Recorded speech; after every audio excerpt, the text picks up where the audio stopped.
14 años de noviazgo. Somos 9 años de matrimonio. Hace un año él comenzó a cambiar cuando nosotros llegamos a Paraguay. Ahí comenzó mi infierno.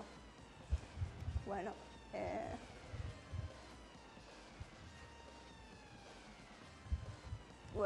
él comenzó a cambiar, comenzó a pegarme,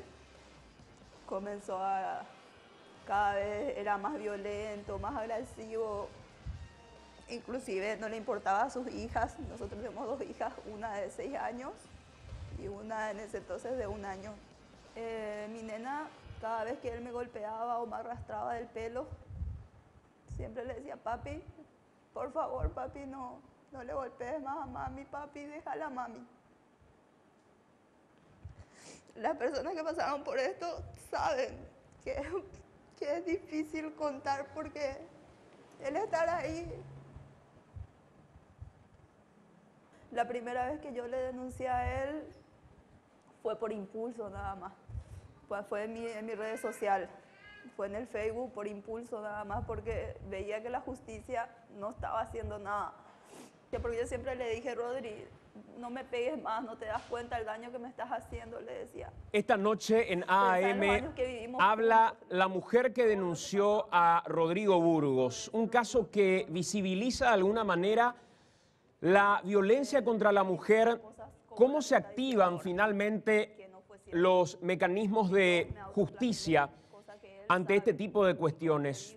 Probablemente sea un caso que de buenas a primeras uno dice: la sociedad está dividida. Por un lado, aquellos que consideran y creen que la versión de Rodrigo Burgos es la versión que prevalece. Algunos que creen que la versión de Rodrigo Burgos es la versión real. Sin embargo, la mujer decidió hablar, la mujer decidió romper quizá parte de ese silencio al que se llamó por un tiempo, a pesar que en las redes sociales hizo visible su caso, a pesar que en algún momento había contado su historia, pero luego de haber escuchado la versión de Rodrigo Burgos, el futbolista del Club Olimpia, decidió contar su versión para AM. Más que nada, a una semana de la marcha de mujeres contra la violencia de género, contra la discriminación, consideramos es un caso que nos permite visibilizar esta situación y sobre todo entender desde las 2 versiones y desde las 2 perspectivas, cuando un caso toma el debate en la opinión pública, cuáles son las aristas que debemos tener en cuenta para el análisis. Esta noche en AM vamos a hablar sobre este caso que de alguna manera generó debate en el transcurso de la semana en la sociedad y que nos va a permitir escuchar, conocer de ambas versiones, pero debatir el fondo de la cuestión. ¿Cómo se actúa ante esos casos? Y para ello vamos a recibir a la ministra de la Mujer, Ana María Bayardi. Vamos a recibir a Lilian Soto, activista a favor de los derechos de las mujeres y contra toda forma de discriminación. Esta noche en AM apenas es un disparador el caso Rodrigo Burgos. Vamos a escuchar ambas versiones, pero vamos a tratar de entender cómo actuar ante este tipo de casos. Habló la esposa de Rodrigo Burgos y también habló Rodrigo Burgos. Vamos a tener también la versión de Rodrigo Burgos y decir que tomamos este caso en particular, como dice Santiago, como un disparador por ser un hombre conocido, porque se trata de un hombre conocido, un caso que tuvo trascendencia mediática, un caso que fue muy conocido, que se robó varias tapas de diarios. Entonces vamos a tomar este caso como un disparador para hablar del debate y para debatir un poco nosotros también respecto al tema de esta ola de violencias contra la mujer, esta ola de asesinatos. Lastimosamente tenemos que decir que hay casos que se vuelven así de mediáticos, que tienen trascendencia, que tienen este impacto en la sociedad y hay otros que van sumando números, que se vuelven estadísticas simplemente. Nosotros vamos a revisar también esos números esta noche con AAM. Vamos a hablar del caso Rodrigo Burgos. Vamos a hablar de cuántas muertes ya hubo por feminicidio en Paraguay solamente en el 2018. Un año que parece que se va a volver un triste récord en materia de casos de feminicidio. ¿Qué está pasando que no estamos logrando revertir estos casos? ¿Por qué cada día va sumando más casos terroríficos, macabros? Cuando uno indaga en las características de lo que ocurre, es realmente terrible. Nos encontramos con sorpresa. No sabíamos que en nuestro país ocurrían cosas como estas que estamos viendo, por ejemplo, ahora en pantalla. Vamos a hablar de eso esta noche en AAM.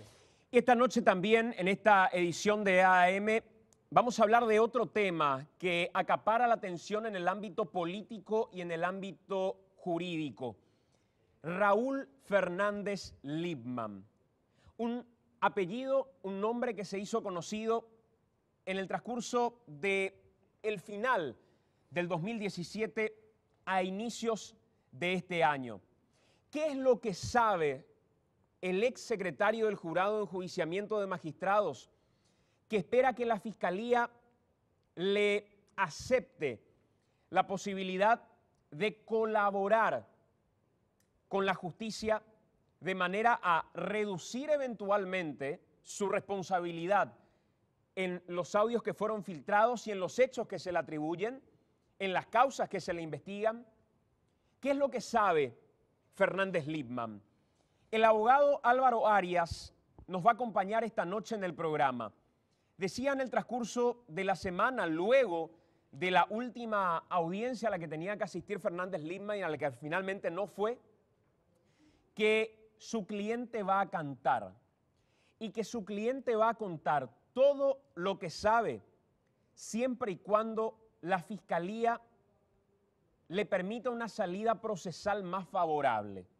Hoy, esta noche en AAM, el abogado Álvaro Arias, habrá que ver si nos cuenta qué es lo que sabe Fernández Lipman y que pueda destrabar esta especie de puja que existe con el Ministerio Público, que por su parte no sabe ni conoce qué es lo que tanto pueda llegar a aportar verdaderamente a la causa Fernández Lipman, pero que en contrapartida tiene a Lipman como la única persona privada de su libertad, habiendo sido quizá un actor de reparto o quizá el hombre que ejecutaba, pero en realidad que recibía órdenes y que operaba en nombre de gente que está a un nivel muy superior en materia política. ¿Qué es lo que sabe Fernández Lipman? Hablamos de eso esta noche en AAM. Y vamos a ir a un caso muy reciente, el caso FIFA Gate. Juan Ángel Naput, digamos, va a ser condenado y va a ir a la cárcel muchos años porque una persona también negoció de la misma forma con la Fiscalía. Decidió aportar datos a cambio de beneficios durante su proceso. Así que fíjense qué punto importante, y queremos preguntarle también al abogado qué seguridad está pidiendo para Raúl Fernández Lipman después de que él mismo se ofrezca a aportar datos o a acusar y a cantar cosas que sabe de este esquema. Esta noche en AAM vamos a hablar de esos temas. Ya están invitados para continuar con nosotros. El hashtag AAM para que puedan participar del programa, con el debate, con la opinión. En Facebook, por supuesto, también. Nosotros hacemos una pausa. En 2 minutos arrancamos esta edición de AAM.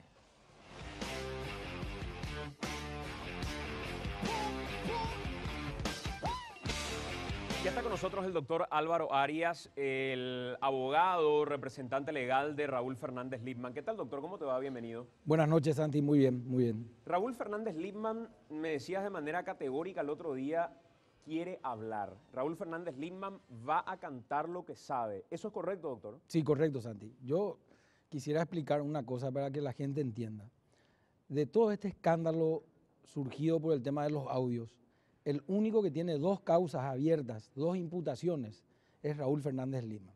La primera, que es por el tema del cohecho pasivo agravado, tráfico de influencias, asociación criminal, en donde está imputado, además de Raúl Fernández, el señor Óscar González Daer, Jorge Oviedo Mato, Carmelo Caballero y el doctor Rubén Silva. Sí. Posteriormente a esa imputación, la periodista Mabel Renfeld presentó una denuncia por supuesto enriquecimiento ilícito y lavado de dinero. Entonces, la fiscal Victoria Acuña, como consecuencia de esa denuncia de Mabel, le imputó por estos dos hechos punibles. Por el primer hecho, la primera causa están todos imputados y la Fiscalía requirió el arresto domiciliario para todos los imputados. Y en el segundo caso, Victoria Acuña pidió prisión, requirió prisión, y cuando nos presentamos, cuando le presenté a Raúl Fernández, 12, 13 de enero, el juez Gustavo Amarilla, que era el juez de feria, le dio prisión preventiva en la Penitenciaría Nacional de Tacumbú.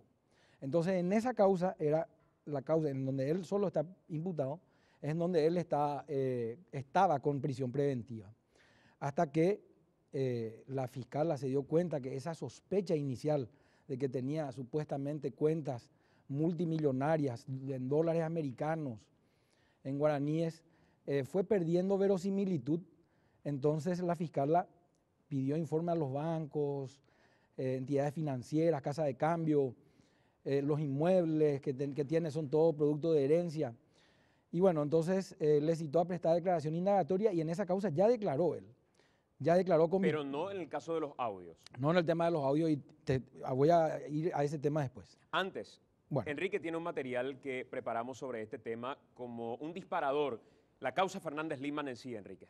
Gracias, señor. Para entender un poco de qué estamos hablando, digamos, las dos causas de Raúl Fernández Lipman, lo que él está pidiendo a la Fiscalía, esta negociación, se fue a declarar, todos esperábamos que aparezca con datos nuevos, sin embargo, no presentó esta declaración. ¿Por qué no lo hizo? En el siguiente material.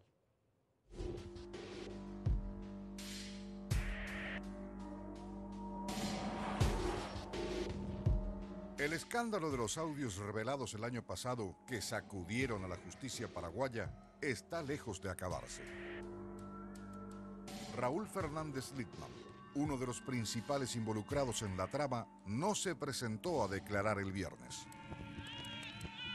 Los representantes del exsecretario del Jurado de Enjuiciamiento de Magistrados aseguran que muchos nombres aún no fueron divulgados. ¿Qué fue lo que motivó a que Fernández Lipman decidiera abstenerse a último momento? Si bien es cierto que desde el inicio del proceso el silencio fue una constante, silencio que de acuerdo con sus defensores obedece a una estrategia jurídica, la expectativa que se centró en torno a una declaración que nunca se produjo fue en aumento. En anteriores casos, ya se ha visto que la filtración no respeta colores ni ideologías políticas. Desde los contactos del senador Adolfo Ferreiro hasta los exlegisladores Óscar González Daer y Jorge Oviedo Mato. Hablar con Fernández Lipman era visto como algo común y corriente. En un país donde las instituciones ligadas a la justicia se encuentran en el ojo de la tormenta por la falta de independencia, estos sucesos instalan los cuestionamientos y las polémicas a la hora de aguardar un fallo. Cerca de 9 casos estarían manipulados y otros tantos deben verificarse.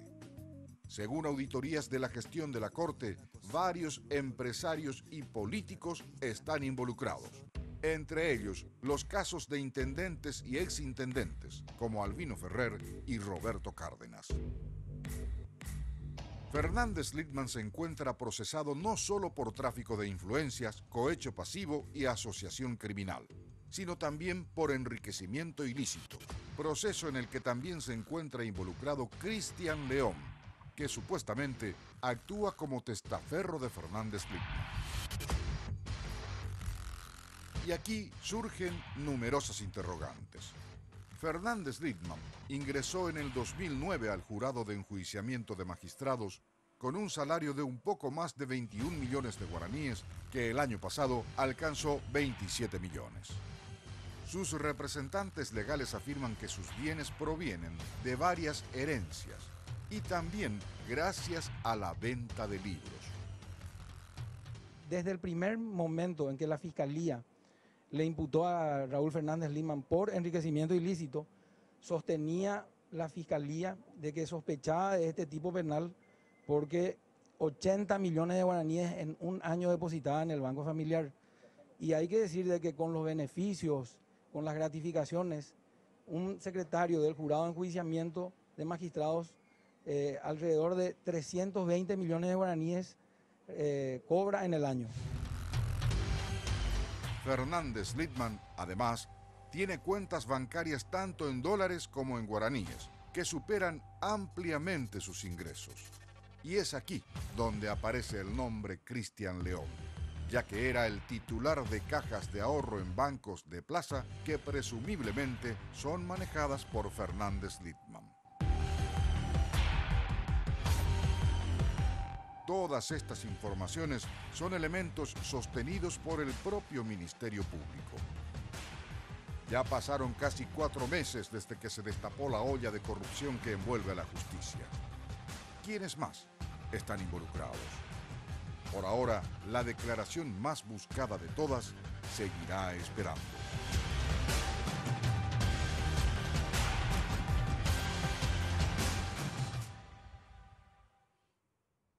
Me imagino que llegaste a hablar con Fernández Lidman en innumerables ocasiones.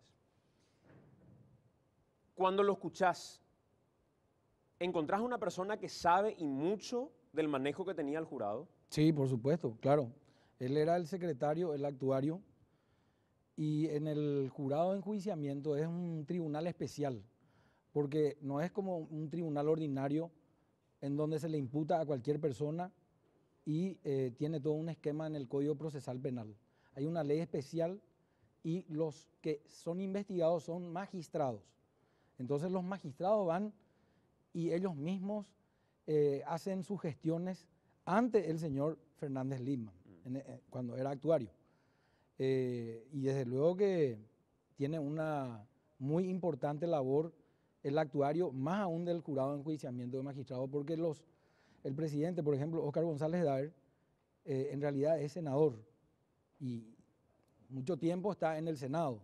Entonces, los que administran, los que preparan todo son los actuarios y los relatores y compañía. O sea, digamos que si bien González Daer era el presidente, quien en realidad cuidaba la casa era Lidman. Claro, así es, porque el esquema está desarrollado de esa manera.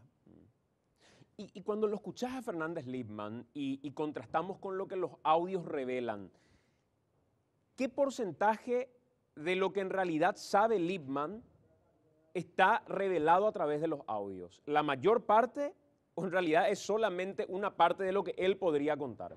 No, una parte es lo que se reveló a través de la difusión de los audios, pero una parte muy importante también él tiene que decir. Y yo quiero aclarar, después de escuchar el material muy bien realizado, de que él no declaró el viernes porque nosotros estamos aún hablando con el Ministerio Público, así como te dije en la radio. ¿Y qué le plantean? No, y a ver, resulta de que, si bien es cierto, esto se inició a fines de diciembre, prácticamente 2 o 3 días hábiles entre Navidad y Año Nuevo, tenía otro fiscal, Francisco Torres. En la feria fue con Alcides Corbalán. Y estas fiscalas, Claudia Moris y Josefina Guemo, tienen desde el 1 de febrero, es decir, hace un mes. No son 4 meses como decía el material. Con estas fiscalas, ellas están realizando una investigación, fueron a declarar varios testigos, asistentes, fiscales, etcétera. Están recabando información, enviaron una importante cantidad de oficios a ABC, porque el pedido de la defensa también es que envíen los audios en bruto, no editados como se conocieron.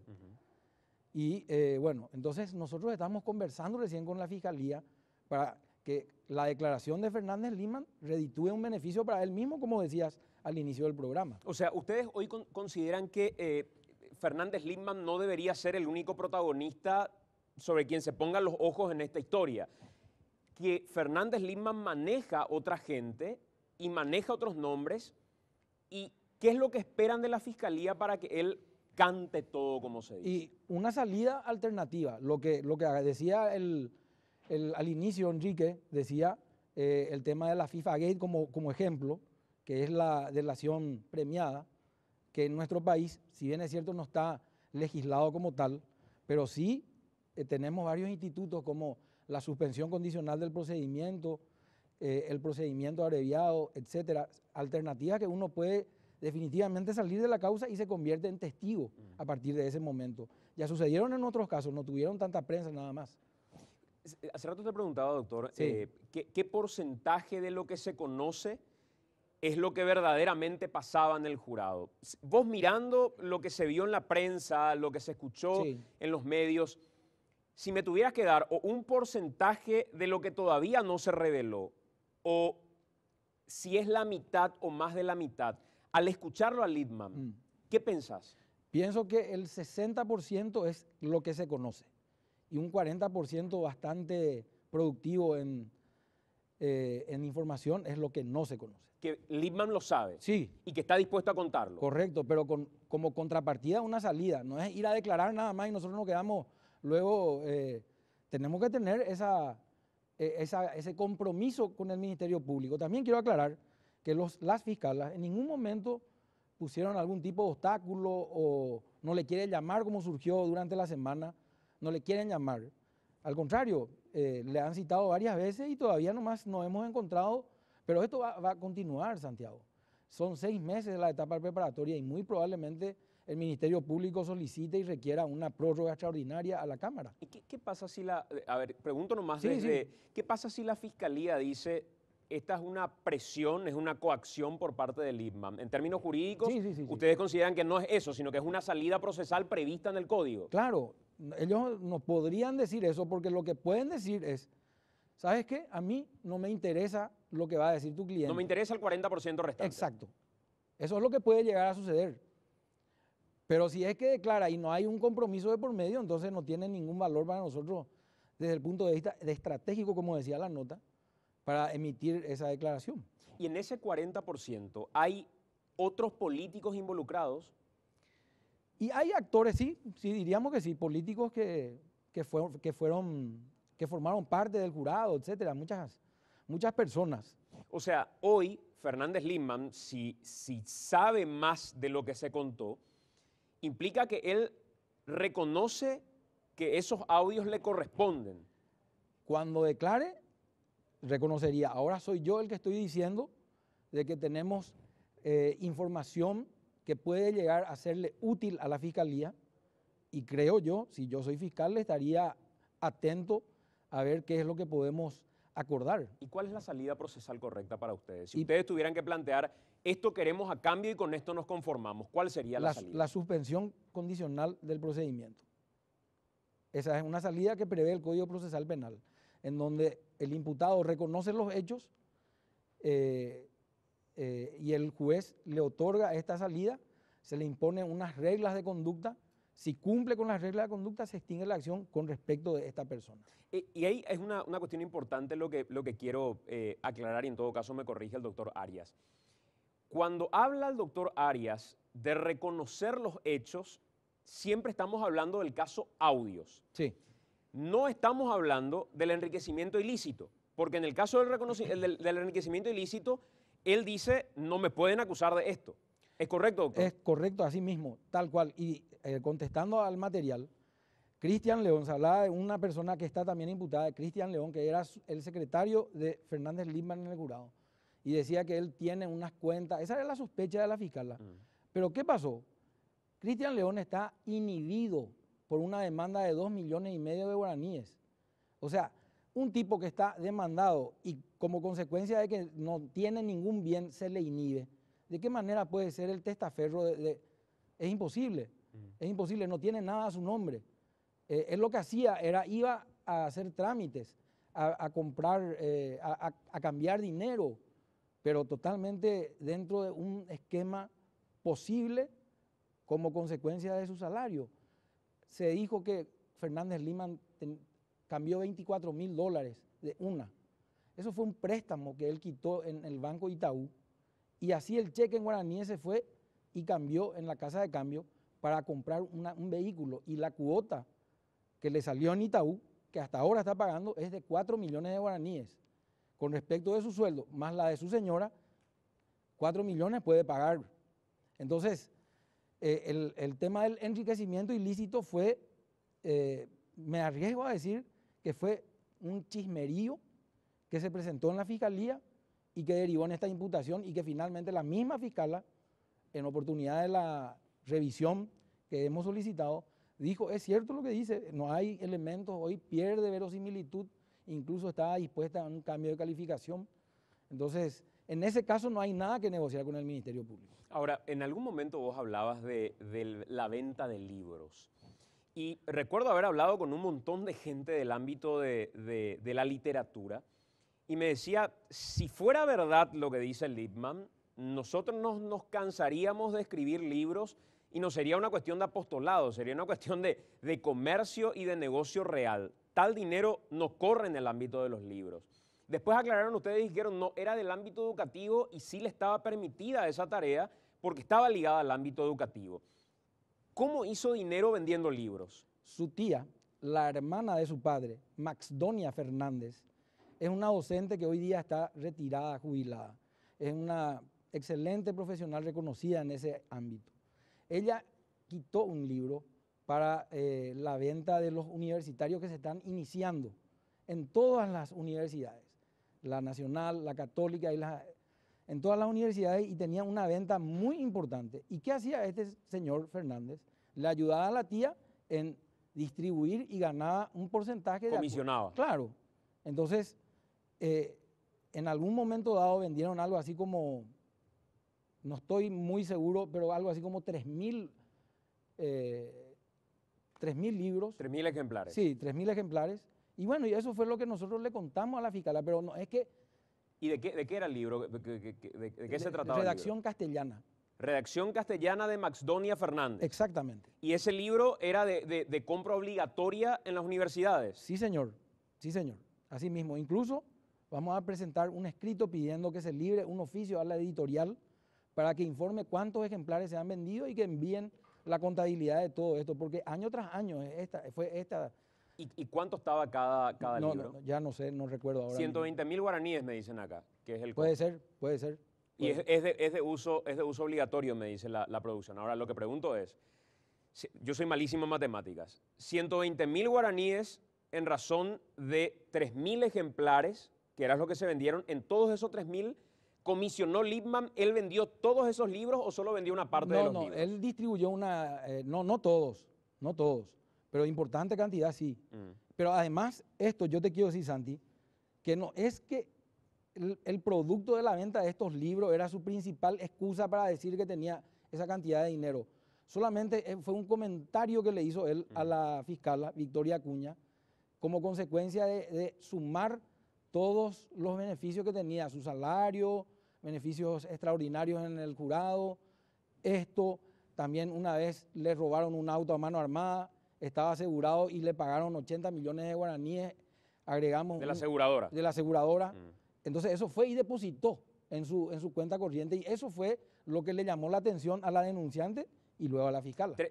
Si son 120.000 guaraníes, son 3.000 ejemplares, son 360 millones de guaraníes. ¿Cuál era la comisión que él tenía a su favor por la venta de cada ejemplar? No estoy recordando, Santiago, pero tengo entendido que era algo así como el 20%. De todas formas, para tener un documento oficial, nosotros, repito, vamos a presentar un requerimiento solicitándole a la fiscala que envíe un oficio a la editorial para que pueda informar con certeza esto. También vamos a pedir la declaración de la señora Maxdonia. Si hubiera vendido la totalidad de los libros, estamos hablando de 72 millones de guaraníes. Sí. Y 72 millones de guaraníes justifican qué porcentaje de lo que él tenía en la cuenta. Realmente no hay un porcentaje directo, porque por ejemplo tenía el dinero y depositaba en una cuenta que tenía en el banco familiar, otro en el banco Itaú, y fue la declaración de este señor a la fiscala explicándole también que tenía un ingreso de esa manera. Doctor, cuando Fernández Lippmann dice, yo sé mucho más, ¿en qué momento él decide contarte esa parte de la historia? A ver, si Fernández Lippmann lo sabe, hoy Álvaro Arias también lo sabe, o él no te cuenta detalles y te dice, yo voy a contar ante el Ministerio Público. No, yo creo que él me contó todo, absolutamente todo. Y lo que vos escuchaste, obviamente no es una cuestión de secreto profesional, lo que vos escuchaste desbarata de cierto modo parte de cómo se está llevando la investigación o la refuerza para con algunos protagonistas. No desbarata. enriquece la investigación y aporta información privilegiada que puede llegar a serle útil al Ministerio Público. Incorpora nueva gente y etcétera. Entonces, yo creo que la Fiscalía debería al menos ver si le encuentra utilidad a esta situación. ¿Por qué pidieron ustedes que lo saquen de la penitenciaría Lipman? Primero porque en el caso del enriquecimiento ilícito se está perdiendo consistencia, verosimilitud, como decíamos. En segundo lugar, no hay peligro de fuga. En tercer lugar, no hay obstrucción a la investigación, al contrario, es el único que siempre se presentó, es el único que voluntariamente se ha presentado desde inicio. Entonces, cierto, hay una ley que dice que los crímenes, los que están imputados por crímenes, no pueden ser beneficiados con medidas sustitutivas, como el caso de Burgos, que creo van a hablar luego, sí, porque ese es un hecho punible que es un crimen. Sin embargo, el artículo 19 de la Constitución Nacional señala claramente que la prisión preventiva se otorgará cuando fuese indispensable para la investigación. Y en el caso de Fernández Lipman perdió esa importancia. Y además esa ley es inconstitucional. Entonces, además de todo esto, él estaba en la Penitenciaría Nacional de Tacumbú y sabemos que es totalmente vulnerable ese lugar, ese sitio, a pesar de los esfuerzos del director de la penitenciaría, del jefe de seguridad y de todos los que están ahí. No es menos cierto que 5 a 6 internos diariamente pedían hablar, porque él estaba en un esquema de seguridad por los mismos guardias ordenado por el juez Amarilla. Entonces le decían a él que quieren hablar narcotraficantes, robacoches, ladrones, etcétera, asaltantes, porque querían que analice su caso y que vea la manera de ayudarle. Entonces, la situación no era favorable para él en cuanto a su seguridad y ese fue uno de los motivos también que nosotros argumentamos dentro de la audiencia de revisión de medidas. Ustedes en algún momento dijeron que sabían con certeza que tenían nombre y apellido de la persona que estuvo detrás del tema de los audios. ¿Te ratificas en eso, doctor? Sí, Santi. Sabemos con certeza y con documentos quiénes fueron los responsables de la introducción de un micrófono en el teléfono y la aplicación que de manera tal bajaba la conversación, subía a una nube y iba a una PC en donde el hacker estaba y además no hacía falta que utilice el teléfono para grabar conversaciones así como yo estoy hablando contigo. Esto mismo se grababa al teléfono. Sin que exista una conversación telefónica, sin que exista una llamada. Exactamente. ¿Y cuándo le instalan este software a Lipman? Y allá por junio del 2017. ¿Y sabes por qué le instalan esto? Sí, ¿Qué buscaban? Sí. Y eso forma parte de lo que él va a decir a la Fiscalía. ¿Pero era a Lipman a quien querían de alguna manera indagar o era a otra persona y de rebote lo tienen a Lipman? Yo tengo entendido que era a través de Lipman a grabarle a otras personas. A González Daer. Por ejemplo. Y esta operación, digamos, sí, ¿es una operación política? ¿Cómo inicia? ¿O era una operación que venía por otro lado? Porque en algún momento incluso se había hablado de alguien que quería pasarle factura por otra cuestión, y no quiero entrar en detalles, a González Daer en particular, y que nada tenía que ver inicialmente con una operación política. Sí, se dijo incluso que Enrique Baqueta y Calega Laverna fueron los que le grabaron. Eso se dijo a full en la prensa y no es así. Desmiento totalmente que hayan sido estas dos personas los responsables de esta grabación. Fue extrapolítico ese tema. O sea, el origen de la grabación no tuvo un fin político. No tuvo un fin político. Lo que se buscaba era vengar otra situación que estaba detrás. Lo que se buscaba era acceder a todos estos audios, a estas conversaciones, para luego ver qué podían hacer los responsables de estas grabaciones para afectarle al mismo Fernández Lipman y a las personas que hablaban con él, ¿verdad? ¿Cuándo se enteró Fernández Lipman que lo estaban grabando? Se enteró a fines de octubre, principio de noviembre. Y es cierto que desde ese momento hubo una persona que chantajeaba a Fernández Lindman con la publicación de esto y le decía, o me das dinero o yo publico. ¿Él pagaba porque esto no se publique? Sí, hubieron personas que se pusieron en contacto con él y le exigían esto, sí, así mismo. O sea, desde octubre ya Fernández Lindman... Noviembre. Sí. Desde noviembre ya Fernández Lindman pagaba para que no se publique, no llegó a acceder. No llegó a pagar. Eran personas que le decían, mira, yo tengo esto, te puede llegar a interesar, ¿qué te parece si podemos llegar a un acuerdo? Y él descartaba totalmente, ¿verdad? Creo que me contaron la historia correcta por lo que estoy... Creo que me contaron la historia correcta. Porque dieron varias versiones en realidad. Sí. Dijeron Muchas, de todo de en medio todo. de esta historia. Y una de esas versiones precisamente es que Lindman no se entera de esta historia cuando se revelan los audios. Que ya lo sabía mucho antes y que había una persona ligada al Ministerio Público o que correteaba por los pasillos del Palacio de Justicia que era muy hábil con este tipo de trámites. Que tenía los audios o que sin tener los audios conocía de esos audios, operando en nombre de quienes lo tenían y que incluso me dicen a mí llegó a sacarle plata a alguno de los involucrados, diciendo, si no me das plata, yo publico. ¿Fue más o menos así la historia, doctor? Sí, más o menos así. Más o menos así. Y también pudo haber vendido, entre comillas, los materiales a otra persona que hubiese estado interesado en esto. ¿No te parece? Y que esa persona finalmente los revela. Y que esa persona se encarga de entregar... O sea, de distribuir a medios, no de revelar. Sí. Y cuando se dice que no se dieron a conocer todos los audios, ¿vos también suscribís eso? Sí, claro que sí. Que solamente una parte se llegó a revelar. Pero Santiago, desde junio hasta noviembre le grabaron. ¿Cuántas veces habló? ¿Solamente lo que se escuchó? No, mucho más. Entonces, él está confiado en que hay muchos otros audios que no fueron revelados. Esto que se reveló de Guillermo Duarte, ¿qué lectura tenés de esto? Porque yo no escuché el audio en sí de Duarte, lo que sí él cuenta es que sí se comunicaba con Lindman porque era el contacto dentro del jurado, que cualquier abogado lo hacía.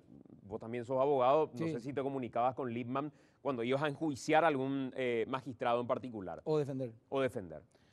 Bueno, yo lo de Guillermo creo, no es que creo, estoy seguro que no hay ningún audio de él que se haya escuchado.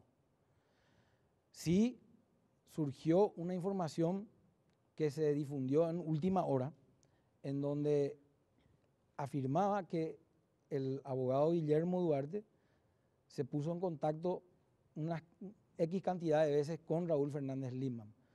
A su turno, el señor Guillermo Duarte aclaró eso en los medios y sobre ese tema yo no voy a hablar porque no soy quien. El que tiene que declarar es Raúl Fernández, no yo, ¿verdad? Y además lo que Raúl Fernández me cuenta a mí está dentro del secreto profesional. Lo que sí te puedo decir es que sé que Guillermo Duarte tiene algunos expedientes dentro del jurado y es normal que un abogado se ponga en contacto para poder realizar la gestión de revisar, etcétera. Para mí no es nada grave eso. A ver, para cerrar nomás, doctor, porque tengo que ir a la pausa. Sí. En concreto, entonces, ¿no fue un fin político el que dio origen a las grabaciones? Correcto. Consulta, no afirmación. Sí. ¿Fue en realidad originalmente una vendetta por una cuestión amorosa donde no tenía ninguna vela en el entierro Fernández Lindman, pero termina siendo un medio para llegar a esa cuestión? Escuché esa versión y descarto totalmente. ¿Tampoco fue una cuestión amorosa? No fue una cuestión ¿Y cuál fue la finalidad? Y lo que vos dijiste, que cuando yo te comenté de que esta persona se puso en contacto con él para poder llegar a un acuerdo, o sea, un fin económico. Extorsivo. Extorsivo, económico, sí. Te grabamos, sabemos lo que estás manejando. Tengo esto. Si no me das esto, yo voy a tener que entregar a otra persona. Y González Daer sí pagó para que no se publique. Yo nunca hablé con el señor González Daer después de todo esto. Creo que no. Creo que no. Porque no me contó esto, Raúl. ¿Vos podés afirmar que Lippmann va a contar todo lo que sabe si la Fiscalía se lo permite?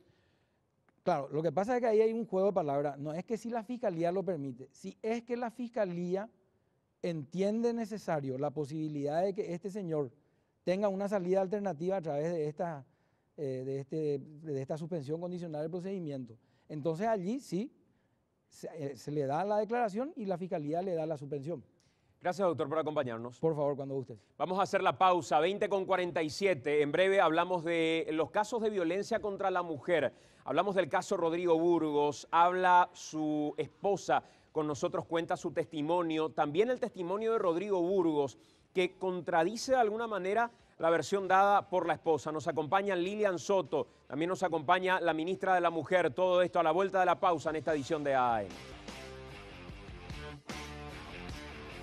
20:53, seguimos en vivo a través de Telefuturo haciendo AAM. Vamos a tener las declaraciones de la esposa de Rodrigo Burgos hablando con AAM, también la versión del jugador. Pero antes vamos a hacer un poco una línea de tiempo de algunos casos de solamente este año. Comenzamos este viaje con nuestro compañero Ricardo Alderete. Ricardo, ¿cómo estás? Buenas noches. Buenas noches, Enrique, a toda la audiencia. Así como decías, queremos hacer un recuento, porque hasta el día de hoy ya hubo 10 casos de feminicidios de mujeres que fueron asesinadas, en la mayoría de los casos por manos de sus parejas, sus exparejas, y vamos a hacer juntos este recuento para darle no solamente números, sino caras a esta historia. La primera víctima, llamada Teodosia Esquivel, de 43 años, asesinada por su pareja en Tobatí. Eso fue a 4 días nada más de arrancar este 2018, Enrique. El mismo que le asesinó se entregó días después, y el cuerpo de Teodosia se presentaba con rasgos de extrema violencia. Ese fue el primer caso que estamos viendo ahora en pantalla. El segundo, Blanca Rosa Leiva, de 40 años. Su pareja, en una pelea, en una riña con ella, le quitó la vida posteriormente, y el hecho ocurrió en Areguá, 2 días después, un día después, digo, en el 5 de enero. Este recuento lo hacemos para dar más que números, para dar cara a estas historias y a estos números que en realidad queremos reducir en lo posible a cero.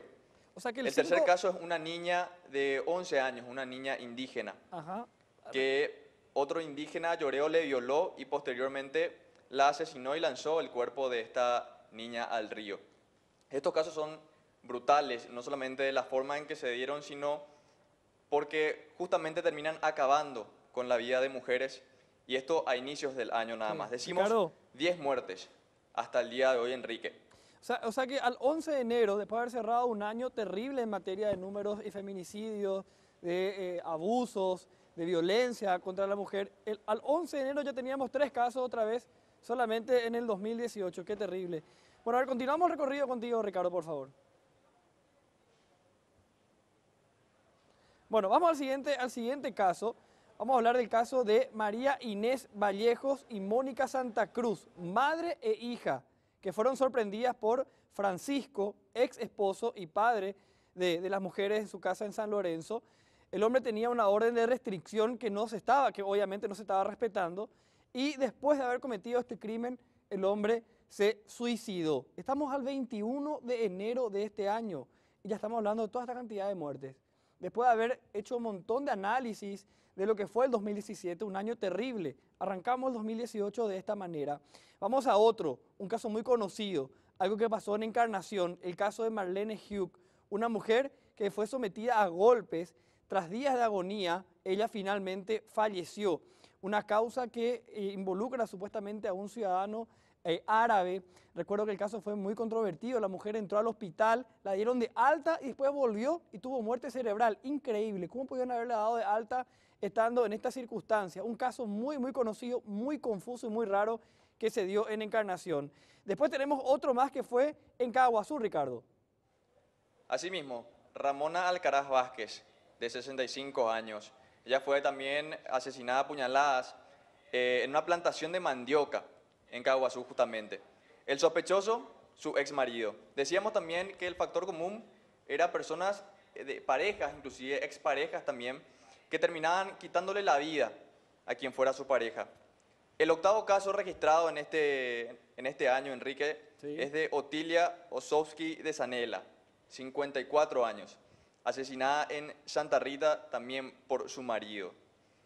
El noveno caso, Silveria Beatriz Cabañas, una adolescente de nada más 17 años que también tuvo mucha repercusión. Ella estaba embarazada y fue brutalmente asesinada por el papá de su hijo y quien era su actual pareja en ese entonces. Y la joven habría sido retirada en ese momento de su hogar bajo mentiras, bajo engaños de la persona que posteriormente la mató. Sí. Esto ocurrió el 24 de febrero en Cazapá. El último que se tiene registrado hasta el día de hoy es el caso de Gloria Elizabeth Salinas de Caballero, 39 años, asesinada por su ex yerno después de una fuerte discusión según las noticias, según los medios. Además, también quien le mató, el autor del hecho, Joel Colmán, le había herido a su excuñada. Estos son, para darles nombres, como veníamos diciendo, Enrique, a estos 10 casos que se registran hasta hoy en el 2018 y que también en el transcurso del programa vamos a estar ampliando los números en cuanto a denuncias que se hicieron ya y que registró también la Policía Nacional, el propio Ministerio de la Mujer, que nos han pasado también los datos hasta el día de hoy actualizados, Enrique. Muy bien, señor. Vamos a volver juntos a vos entonces en un rato, Ricardo. Vamos hasta vos, Santi. Queremos dar la bienvenida a la ministra de la Mujer, Ana María Bayardi. ¿Qué tal, ministra? ¿Cómo estás? Muy buenas noches, Santiago, a todos los compañeros y a la audiencia. Estos son solamente los casos que terminaron en muerte, pero si miráramos en términos de índices de violencia, lo que reciben y registran ustedes en el Ministerio de la Mujer es todavía mucho más, supongo. Tenemos, así como dice la nota, tenemos registrados 10 casos de feminicidio y tenemos a lo que va del año 37 tentativas de feminicidio. Tentativas entendemos por intención de asesinar, pero que se salvó la víctima, ¿verdad? O sea que sí, son cifras inmensas, tenemos alrededor de una muerta cada 5 días en lo que va del año. ¿Y este 2018 tiene ya números más preocupantes que el año anterior? El año anterior, a esta época, teníamos 14 casos de feminicidio. Este año tenemos 10, tenemos 4 menos, pero tenemos más tentativas. Pero acá yo te quiero decir un punto. De repente podemos decir, hay menos casos, qué bien. No, una muerte ya es una desgracia. Totalmente. O sea, acá es que disminuya un poquito, podemos celebrar el día que, digamos, tenemos 0 casos de feminicidio. Con uno es absolutamente Con uno suficiente. ya es una desgracia porque son muertes totalmente prevenibles. Hay un caso, Enrique, que puso de nuevo, y a una semana nada más de la movilización de mujeres del 8M, en discusión, y parte de la discusión, convengamos que al tener versiones tan diferentes de la historia, de nuevo con cierto sesgo, digamos, el tema de la violencia contra la mujer. El caso Rodrigo Burgos, que por el hecho de ser un futbolista, por el hecho de ser un hombre ligado a un club bastante popular en nuestro país y por tener una visibilidad, genera un debate realmente importante en términos sociales.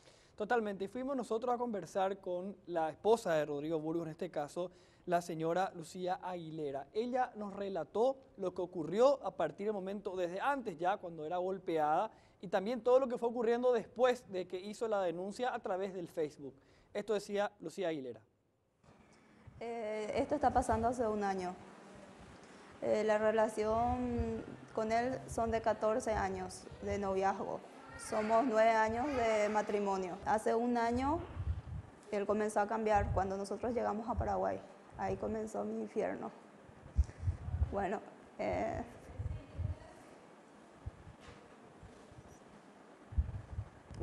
él comenzó a cambiar, comenzó a pegarme, cada vez era más violento, más agresivo. Inclusive no le importaba a sus hijas. Nosotros tenemos 2 hijas, una de 6 años y una en ese entonces de 1 año. Mi nena, cada vez que él me golpeaba o me arrastraba del pelo, siempre le decía, papi, por favor, papi, no le golpees más a mami, papi, déjala a mami. Las personas que pasaron por esto saben que es difícil contar porque él estar ahí. La primera vez que yo le denuncié a él fue por impulso nada más. Pues fue en mi red social, fue en el Facebook por impulso nada más, porque veía que la justicia no estaba haciendo nada. Porque yo siempre le dije, Rodri, no me pegues más, no te das cuenta del daño que me estás haciendo, le decía. Pensá en los años que vivimos juntos, le digo, todo lo que pasamos. No sé qué pasó de ese Rodrigo que yo conocí. Se fue porque venían diciendo cosas como la que está diciendo ahora, que no fue cierta, que yo me autoflagelé, cosa que él sabe. Y como yo digo, como le dije hoy a Álvaro Mora, quiero el cara a cara. Si es tan hombre para decir ahí en los medios que no es cierto, quiero verle a ese Rodrigo Burgos de 14 años diciéndome en la cara que él a mí no me pegaba. Que él a mí, esa vez que el 3, que él jugó, Olimpia jugó en Pedro Juan, no vino de la discoteca borracho y no marcó enfrente de mi hija de 1 año. Quiero que me diga la cara que él no, que él estuvo ahí agarrándome en el ropero hasta que yo me quedé inconsciente. Bueno, parte de lo que decía Lucía Aguilera, aclarando que esta nota es muy reciente, es después de que se hayan difundido las declaraciones de Rodrigo Burgos, que también daba sus versiones, por eso que prácticamente le respondía en algunas partes. Más de lo que decía Lucía Aguilera. No, él desde que yo salí de mi casa, él ni un guaraní me dio. Y él dice que él me dejó, cosa que es mentira. Yo me fui a Córdoba, ese día que él me propició el golpe, yo decidí irme a Córdoba para esto, para dejarle, porque dije, se terminó. Era la única salida que yo tenía de él. Yo tenía un pasaje de ida y vuelta a Córdoba, en avión. Yo fui, le dije a mi mamá para que vaya a traerle a mis hijas a mi casa, porque allá yo recibí un llamado de una persona diciéndome que mi marido se iba al aeropuerto a buscarle al amante. La chica estuvo acá en Paraguay, yo me enteré, él dejó sola a mis 2 nenas. ¿Cómo vas a dejar a 2 nenas de 1 año y de 6 años solas en una casa? Ese fue el se acabó, porque a mis hijas nadie la toca. A mis hijas nadie le hace lo que él hizo. Mis hijas están primero antes que todo. Y ahí decidí, dije, me compré el pasaje en colectivo y vine. Hice 24 horas en colectivo porque el colectivo se descompuso, no me interesó. Agarré un taxi y con lo que él me había dado del viático me pagué ese taxi hasta la frontera, que mi cuñado se fue a buscarme en la frontera, de ahí vine a mi casa. Y de ahí yo nunca más con él, ninguna vez más nos volvimos a ver cara a cara. ¿Eso cuándo fue? Eso fue el 18 de diciembre, por ahí fue. Cosa que él me decía, voy a cambiar. Hicimos tratamientos psicológicos con una psicóloga, o sea, familiares, con una psicóloga. La psicóloga siempre me recomendó que yo lo dejara porque él iba a acabar conmigo. ¿Tenías miedo de que llegue ese momento en que...? Estuvo a punto de llegar. Esa vez que él me ahorcó, yo dije, yo acá le entregué mi vida a Dios. Y le miraba a mi nena de 1 año en la cama llorando y él ni se apiadó de mí hasta que yo quedé en el piso. Pero siempre fue tomado. Era más civilizado cuando no estaba tomado. Yo no puedo decir si él tenía problemas porque eso...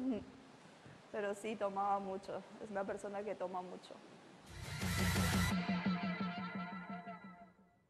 Y ahora que Rodrigo Burgos ya está en la cárcel, está en Tacumbú, ¿qué piensa sobre eso, Lucía Aguilera? Le consultamos. Y en eso, en la manutención de la criatura, que es mentira, a él no le pasa ningún... Por eso dije que muestre las pruebas, que muestre que él a mí me entregó un solo guaraní. Un solo guaraní, desde ese diciembre que yo dije basta, hasta hoy día, un solo guaraní, no. Sí, llegó a pegarle a mi hija de 1 año en ese entonces, teniéndola yo en brazos. Yo le tenía en brazos, fue en un cumpleaños del papá de mi cuñado. Yo no le dejé manejar la camioneta porque él estaba en estado etílico. Y le dije, no, mis hijas están acá, le digo, yo no voy a subirme contigo a la camioneta, le digo. Él me dice, sí, yo sé lo que hago, vos, pero ¿qué pensás? Que yo no tengo conciencia, me dice. Le digo, no, a mí no me importa más la vida de mis hijas, le digo, porque la vida de mis hijas son para mí lo más. Y se agarra, se da vuelta, me prende un cachetazo. Yo le tenía a mi nena de 1 año en mis brazos acá porque estaba durmiendo, y le prende a ella, o sea, le pega a ella y me pega a mí. Sí, yo soy capaz de hacer lo que sea. Para mí el trabajo no es deshonra. Voy a ir a fregar el piso ajeno, voy a lavar la ropa ajena, voy a hacer lo que sea por mis hijas. Y que no se callen, que no se callen. Porque como a mí él me decía, demandame, me decía, demandame. Y vas a ver, yo no voy a irme a la cárcel, yo no voy a pisar la cárcel. Acordate de mí, Lucy, yo no voy a pisar la cárcel, me decía. Siempre era su juego psicológico, yo no voy a pisar la cárcel, anímate, anímate. Muchas veces mi mamá, como te digo, me decía, hija, te voy a ir a traer en un ataúd, decí basta, ¿por qué, hija, aguantas esto? Me decía, no puedo explicar, no puedo explicar. ¿Quién quiere verle al papá de sus hijas en la cárcel? Pregunto. A la persona que le diste 14 años de tu vida, ¿quién quiere verle? Ahora me siento más resguardada, más tranquila, estando en mi casa me siento un poco más tranquila, aunque sea puedo dormir tranquila. No como antes, que terminaba un partido y él venía, tomaba y tenía que estar pendiente porque sabía lo que me esperaba. Lo que hacía Lucía Aguilera en esta entrevista con AAM. Vamos a escuchar ahora la versión de Rodrigo Burgos, hablando para Radio Urbana. Todas las cosas que está diciendo y está haciendo es mentira, ¿verdad? Desde el primer minuto, que dijo cosas, yo decidí callarme por respeto y por código a mi hija, ¿verdad? Acá mi abogado ya tiene todas las pruebas de que todas las cosas que está diciendo es mentira. Bueno, ella creo que quería que vuelva con ella, ¿verdad? Y yo ya no quería porque ya la relación ya era denso, ¿verdad? Más que nada por mi hija decidí salir porque mi hija estaban sufriendo, ¿verdad? Y ella era que me había llamado con su anterior abogado, me dice, o volvé conmigo o te demando, me dice. Entonces ya vieron qué pasó, ¿verdad? No volví y bueno, me demandó, ¿verdad? Yo a pesar de todo pienso en mi hija y es ella la que no piensa en mi hija, ¿verdad? Porque mandándome a mí a la cárcel, soy el único sostén de mi familia y mis hijas, entonces ¿quién le va a dar de comer, verdad? Yo no entiendo qué ella pretende o qué pretende, que yo vuelva con ella o qué pretende, porque ¿para qué quiere volver con una persona que supuestamente le golpea? Entonces hay cosas que ella no se le entiende. Esas fotografías que ella compartía en Facebook, en su Facebook, es ella totalmente violentada. ¿Qué le pasó entonces? Hay que preguntarle a ella qué hacía cuando le agarraba su locura. Tomamos, ministra, más que entrar en detalles del caso Rodrigo Burgos, Leticia decía, yo necesito dar mi versión y necesito que se me escuche porque se me deja ante la sociedad como una mentirosa y como una persona que en realidad estaba inventando todo lo que pasaba. Pero me imagino que esto a diario es parte de lo que se escucha en el relato de víctima y supuesto victimario. ¿Cómo se maneja una situación como esta? Cuando la mujer tiene una versión de los hechos y en contrapartida el hombre dice, no, acá inclusive tengo un video donde ella se autoflagelaba. Me estás preguntando a la ministra de la Mujer. Y por supuesto yo te diré que nosotros recibimos a 25 mujeres por día. Y las situaciones como la que la señora Lucía es usuaria nuestra, está recibiendo asistencia psicológica, orientación legal. Y te diría que los casos que escuchamos no son fantasiosos, no es para nada fantasioso. El hecho de que estemos enterrando una cada 5 días de fantasioso no tiene nada. Me podés decir, pero se puede dar el caso, no puedo decir que sí o que no, se puede dar el caso. Pero por un caso que se pueda dar donde ella esté inventando, ¿cuántos casos tenemos de que se está ocultando esta realidad? ¿Cuántos casos tenemos de mujeres que en este momento nos ansian la noche, van a recibir golpes o no van a recibir golpes? También tenemos que saber que cuando se denuncia, cuando la vida de los hijos están en peligro, así como dijo la señora Lucía, ¿verdad? Muchos casos tenemos de ese estilo. Hay que saber que el 30% de la violencia física nomás se denuncia acá en Paraguay y solo el 10% la psicológica. Entonces, de repente, me permití un poco que me explaye en este tema, Cuando yo también leo en las redes sociales y se duda de que la mujer se autoflagele, ¿quién se va a autoflagelar para sacarle plata? Exponiendo la vida de mis hijas de por medio. Me parece un poquito raro, ¿verdad? Yo creo que socialmente tenemos que tener bastante más empatía con la víctima y creerle más a ella y que después se compruebe que es lo contrario, que dudar de su palabra. ¿Por qué te digo esto? Porque en la medida que dudamos de la palabra, ahora nos están escuchando muchas mujeres quizás que están en esta situación y dicen, yo no me voy a animar porque van a dudar de lo que yo digo. Si yo, mis tíos, la mujer, o vos, Santiago, que sos una persona formadora de opinión, ponemos sobre tela de juicio la posición de que quizás alguna mienta, cuántas no lo hacen, y por esto que socialmente queremos decir, ella se autopegó porque a lo mejor le quiere sacar plata, cuántas están callando por temor a que no se les crea, porque ese es el problema. Escuchaba en un momento que decía el futbolista, si yo me voy a la cárcel, ¿quién le va a sostener a ella? Y te juro que me hizo ruido esa frase en particular. Es como que si me manda a la cárcel, se queda sola. Nadie le va a ayudar. Bueno, el Tetrabienes también me imagino, ¿verdad?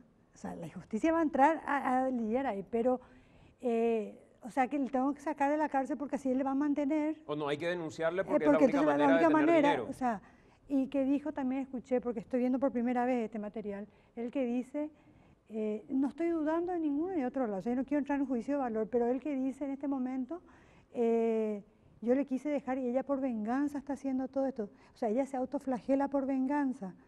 No, pues. ¿verdad? Ministra, un par de cuestiones. Estas son las fotografías de cómo quedó ella. Ministra, concretamente, porque creo que es fundamental y quiero aprovechar el tiempo que la gente nos está viendo ahora, ¿qué puede ir la gente, las mujeres que pueden ir a buscar hasta Ciudad Mujer? ¿Qué van a encontrar en Ciudad Mujer? Bueno, en Ciudad Mujer primero van a encontrar el Yo Te Creo, que es fundamental para nosotras, ¿verdad? Tenemos muchos servicios. Bueno, te quiero contar que en 4 días de apertura tuvimos alrededor de 211 mujeres por día en promedio que vinieron a esta Ciudad Mujer. De esas tenemos el 16% de los servicios fueron para prevención y atención a víctimas de violencia, el 47% salud y el 38% empeoramiento económico. Entonces, ¿qué van a encontrar ahí? Primero, si es que se van a la parte de salud preventiva, Santiago, eso es importantísimo. O sea, si una mujer está con dengue, si una mujer está con problemas coronarios, no es Ciudad Mujer el lugar. No, porque no es un hospital, es para hacer estudios de prevención, ¿verdad? Pero sí me contabas que mucha gente iba y de paso ya quedaba porque necesitaba otro tipo de contención. Muchas de estas 876 mujeres que llegaron esta semana se iban por un tema de que quiero un tratamiento o un problema traumatológico. Y dice, acá no podemos darte ese sistema, pero ya que estoy, ¿qué más es? O sea, por curiosidad están llegando. Y vamos a tener ese inconveniente que hasta que se sepa bien qué ofrecemos, ¿verdad? De que pueda haber una confusión, ¿verdad? Pero sí, se fueron. Acá yo quiero ser importante, ya que estamos hablando de violencia, porque es importante que si estás en violencia lleguen hasta Ciudad Mujer, porque en un mismo pabellón estamos todas las instituciones encargadas, estamos la Fiscalía, la Secretaría de Género de la Corte, el Ministerio de la Mujer, Justicia y también Policía. Entonces no tiene que hacer ese peregrinar para la denuncia y la atención en un mismo lugar y con una sola declaración, porque tampoco hay que estar declarando, ella va a tener la contención de todo el sistema o todo el Estado para protegerla, ¿verdad? Ministra, ¿cuál es tu expectativa respecto al 8M en particular? ¿Qué esperás logre visibilizarse para el día 8 de marzo en particular? Lo que tiene que visibilizarse es, que nos guste o no, hay brechas existentes entre el hombre y la mujer en este país. No ganamos el mismo salario, tenemos una muerta por feminicidio cada 6 días, cada 7, tenemos cuántas mujeres violentadas por día, ¿sí? Las políticas de cuidado, o sea, el servicio de cuidado, ¿quién hace en la casa? La mujer está haciendo, a tercera edad, niñez, discapacidad, ¿verdad? Entonces, hay brechas que tenemos que cerrar. Vamos a hablar también, porque sé que vamos a hablar de paridad posteriormente, quizás en el Parlamento 80-20 estamos representados. No me digan que no existe una brecha, claro que existen esas brechas. ¿Qué es lo que yo, como Ana Bayar y como Ministra de la Mujer, pretende que se visibilice ese 8M? Es que existimos las mujeres, somos el 50% de la población, somos tanto más productivas cuando nos dan la oportunidad, tenemos derechos y queremos las mismas oportunidades. y lo que se tiene que visibilizar es que hay brechas existentes y que eso tenemos que trabajar todos juntos para ir cerrándolas. Ministra, vamos a acompañarles en el 8M, vamos a estar con ustedes en Ciudad Mujer también para conocer un poco Ojalá, más. les esperamos y realmente. Te agradezco mucho por estar con Gracias nosotros. a ustedes. Hacemos la pausa, a la vuelta de la pausa hablamos con Lilian Soto. También en esa línea, ¿qué es lo que básicamente buscamos visibilizar el próximo 8M? En 2 minutos estamos de vuelta. Son las 9 de la noche, 22 minutos. Nos acompaña Lilian Soto, la doctora y candidata al Senado de la Nación, una activista por los derechos de la mujer contra toda forma de discriminación. Hola doctora, ¿cómo estás? Bienvenida. Hola, buenas noches Santiago, a vos y a quienes ven el programa. ¿Por qué crees que el 8 de marzo es fundamental que se visibilice la lucha de las mujeres? Bueno, el 8 de marzo es una fecha histórica para el movimiento de mujeres porque recuerda las luchas de las mujeres trabajadoras. Y a partir de eso se han ido incorporando todas las demandas y reivindicaciones por la igualdad de derechos de las mujeres que se expresan en esta fecha en todo el mundo. Y creo que cuando las mujeres nos colocamos en la visibilidad pública, vamos poniendo todos aquellos aspectos que hasta hoy siguen siendo deudas de las sociedades con las mujeres, es decir, la desigualdad en el salario, la falta de proyectos que puedan permitir la absoluta autonomía e independencia de las mujeres, uno de los elementos centrales para combatir la violencia, por ejemplo. Cuando hay dependencia económica, salir del círculo de violencia es mucho más difícil. Estamos visibilizando también todo lo que hace a la escasa participación política de las mujeres. Hoy en nuestro país, si hablamos exclusivamente de nuestra sociedad, tenemos menos de un 30% de mujeres en los espacios de poder político, de poder social, y esto implica que todo aquello que signifique abordar las políticas públicas que pueden tocar todos los temas referidos a las mujeres no están, porque desde el poder político es desde donde se decide. Si hoy en el Parlamento Nacional tenemos apenas 16% de mujeres, ¿cómo se va a tratar el tema de los cuidados, por ejemplo?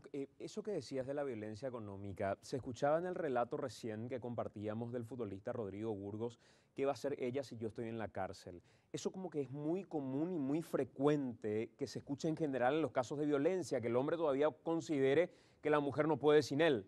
Bueno, y lo impresionante sobre todo es que se explicite de esa manera porque, por una parte, quiere decir que ese argumento se sigue utilizando, es decir, hay un pensamiento masculino cuando el machismo y el patriarcado están fuertes de que las mujeres dependen de los hombres y efectivamente en muchos de los casos sigue sucediendo.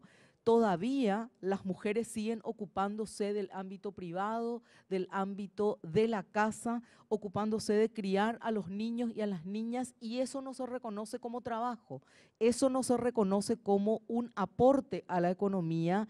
Y cuando sucede una circunstancia de violencia, entonces, ¿qué es lo que tenemos? Tenemos efectivamente que las mujeres se sienten constreñidas a veces a realizar las denuncias porque podrían quedarse sin una forma económica de mantener a sus niños y a sus niñas. Entonces, esto es lo que hay que abordar. Cuando hablamos de empoderamiento económico, estamos hablando de uno de los aspectos centrales para la autonomía física, para que no te peguen, para que no te golpeen. ¿Vos crees, doctora, que hay todavía algo pendiente de legislación en términos de derechos de la mujer?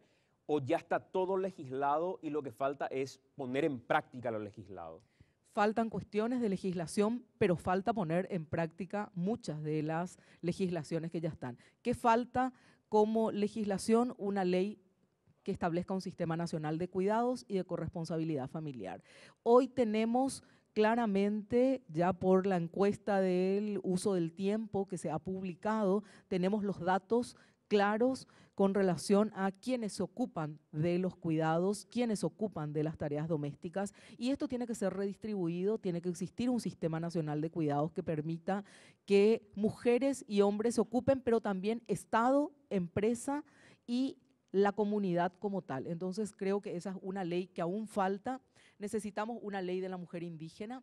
Cuando estamos hoy hablando de una legislación como la Ley de Mujeres Rurales, se ha vuelto un instrumento importante para el empoderamiento de las mujeres rurales y necesitamos hacer lo mismo con relación a las mujeres indígenas. Pero por otra parte, lo que necesitamos es financiar las leyes ya existentes. Y voy a mencionar 3 de esas leyes que son claves en cuanto a su financiamiento. Por una parte, la ley que trata todo, y valga la redundancia, lo que hace a la trata de mujeres. Esa ley tiene que ser financiada. Necesitamos plata para poder realizar el rescate de las mujeres que se encuentran en esta situación tan terrible como es la trata para esclavitud sexual. A pesar de que ya existen Claro, leyes, hay todavía algunas que esperan. Claro, necesitamos financiamiento. Necesitamos el financiamiento adecuado de la ley 5.777 que lucha contra la violencia hacia las mujeres, porque se están empezando las acciones. Existe hoy un espacio como Ciudad Mujer, pero no existen espacios a donde puedan ir las mujeres en los otros departamentos, en todos los departamentos del país. La ley de la mujer rural también necesita financiamiento para que los proyectos económicos sean proyectos que efectivamente sirvan a las mujeres rurales. Doctora, el 8 de marzo vamos a estar con ustedes, les vamos a acompañar en esa movilización también porque suscribo que es importante visibilizar la causa y darle mayor atención inclusive también. Te agradezco mucho por estar con nosotros, doctora. Muy importante el apoyo, Santiago. Creo que vamos a estar las mujeres ese día visibilizando todas las demandas, tratando de que efectivamente nuestro país vea que es clave que las mujeres estemos en igualdad de condiciones y muchísimas gracias, por supuesto, por el espacio. Gracias, doctora. Un par de cuestiones antes de cerrar. Según me informan, ya habría la cantidad de votos suficientes para que el jueves en el Senado finalmente acepten la nominación de Sandra Quiñones como fiscal general del Estado. Y por el otro lado, hay otro senador que sumaría su apoyo, me dicen, a Mario Abdo Benítez, y se trata de Arnaldo Yucio. Habrá que ver si ambas cosas se confirman. Hasta el próximo domingo. Buenas noches.